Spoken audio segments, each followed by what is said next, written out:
alaikum. I came to America at the age of 11 from Bangladesh with my family of 6 for a bright future. By the time I reached America, my parents only had $10 in their pockets. Our humble beginnings did not prevent my parents from sending me to school, but they had no idea what was waiting for me at school, neither did I. I hardly spoke a word of English and was the only one wearing the headscarf, also known as the hijab, in the entire school. I chose to cover up, to obey my creator, and make a statement about my identity as a Muslim woman, which I held so close to my heart. But I had no idea that a piece of fabric on my head would cause me so much pain for the next several years. I was discriminated both verbally and physically. I was called names such as Batman and Ninja. At one point, students literally kicked me and spit at me, both inside and outside the school.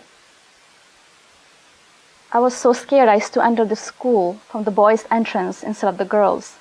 I believe I was the only girl to do so. The lowest point of my discrimination at middle school in the Bronx was not what I went through by my classmate, but rather when my English teacher started to make fun of the way I dressed. As a teacher, he was supposed to protect me and help me boost my confidence. Yet he did the opposite by crushing my self-esteem to the ground. I faced similar situations at high school, but with much more intensity. I still remember the day when a bunch of girls, they were waiting for me outside my classroom just to pull off my hijab. And of course, how can I forget the moment of being surrounded by at least 10 to 15 boys who spit and mocked my hijab. I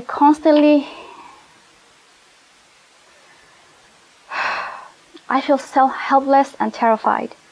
I constantly face the following question: don't you ever dress normal?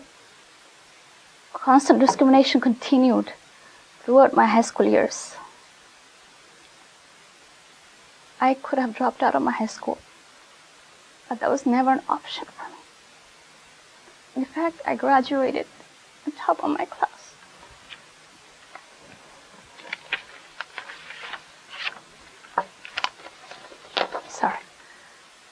I was more terrified when I entered university during the time of 9/11. Being a Muslim in New York City after 9/11 was risky to begin with. On top of that, being a hijabi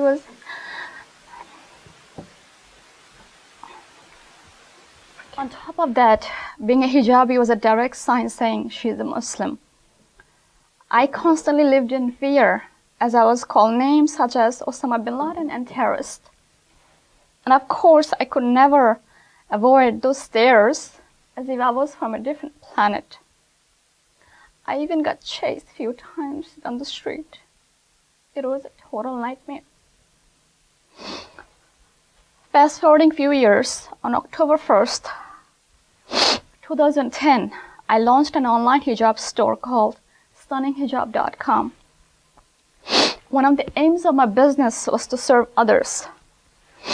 I wanted to have a support system where Muslim women could share their hijab experience.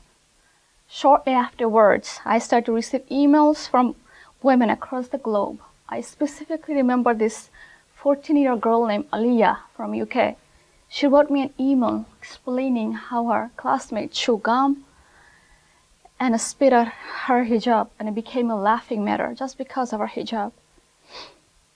I also received countless messages from women who got fired from their job and was rejected at their job interviews just because of their hijab. After reading all these messages, I was able to relate to them, sympathize with them, and knew exactly what they're going through. During the summer of 2011, after receiving many messages from women across the globe with similar situations, I kept on thinking, how can I help these women? How can I help myself? That's when the idea of World Hijab Day came to my mind. I thought if I could invite women in all faiths, Muslim and non-Muslim, to walk in my shoes just for one day, perhaps things would change. I want to bring this idea to life. So I created a website called worldhijabday.com along with a Facebook fan page. I launched them on January 21st, 2013. My message was simply to invite women in all faiths across the globe to wear the hijab just for one day on February 1st, 2013. Within just 8 days, I got responses from women from 67 countries worldwide, including the United Kingdom, Australia, Nigeria, Indonesia, Pakistan, Sweden, Albania, Denmark, and Mexico. World Hijab, women from various religious backgrounds, including Jewish, Christians, pagans, atheists, Wiccans, Rastafarians, Mormons, and many more responded to my call. I was able to translate the World Hijab Day poster in 23 different languages, including Dutch, Croatian, Indonesian, and Burmese. World Hijab Day was featured on mainstream news media such as BBC, Al Jazeera, Huffington Post, and many more. World Hijab Day was a huge success as women from different faiths joined hand in hand in solidarity to support millions of women who choose to wear hijab on a daily basis and live a life of modesty. Let's hear some of the responses from World Hijab Day participants. Carrie Jo Stewart from Canada wrote, Emma, my 8-year-old daughter said she got called names, but she kept on wearing the hijab. It didn't seem to bother her. We're Christians, but love our Muslim sisters. She wants to involve her school next year. Diana Austin, a pagan background, wrote, some of my friends and I have taken a vow to wear the hijab for a year and a day. It is to honor women around the world who wear them every day. Tia wrote, I greatly respect women who wear hijab every day. I found it quite comfortable actually. I'm still confused, however, as to why some people seem to equate hijab with oppression. I found nothing oppressive about covering my head at all. On the contrary, it was liberating not to having constantly worry about my hair. Joe Galvez, a Catholic from the Philippines, wrote, it's commonly believed that wearing a veil is a form of sexual discrimination. I didn't find it to be so. To my surprise, the veil was strangely liberating and an apologetic form of self-expression. World Hijab Day has helped many Muslim women embrace the hijab for a lifetime, as Sister Natasha expressed. World Hijab Day was the encouragement I needed to wear hijab. By next World Hijab Day, I'll be proud to say that I've been a hijabi for a year, inshallah. Before I end my talk, I would like to remind myself and all of you here that this life is too short to hold grudges or hate toward each other. At the end of the day, we are all part of one big family called human race. I pray that movement like World Hijab Day give us an opportunity to learn to be tolerant of each other by accepting and respecting each other's differences.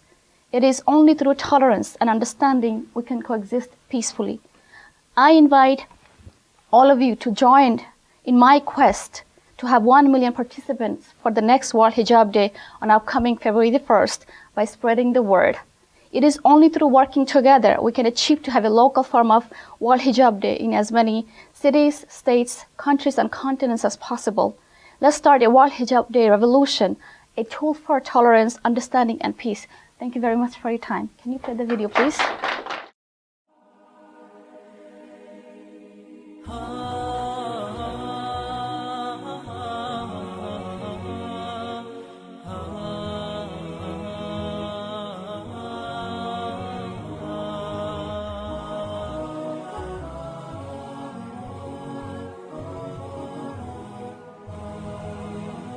حصريا على منتديات القرى. لو رأيتم ما أعطاها ربها أو ما كساها، لو رأيتم بسمة أو نسمة يهفو هواها، لو رأيتم ما أعطاها ربها أو ما كساها، لو رأيتم بسمة أو نسمة يهفو هواها، حين سارت في عفاف واستقامت في خطاها، حين صار النور روضا قد سقته وجنتاها، حين سارت في عفاف واستقامت في خطاها، حين صار النور روضا قد سقته وجنتاها. والحياء يستفيض منهلا حلوا غشاها، والعفاف صار تاجا من زهور قد علاها. والحياء يستفيض منهلا حلوا غشاها، والعفاف صار تاجا من زهور قد علاها. غضت الطرف المعنى في الوقار قد حواها، خفضت صوتا هموسا ترتجي ربا رعاها. غضت الطرف المعنى في الوقار قد حواها، خفضت صوتا هموسا ترتجي ربا رعاها.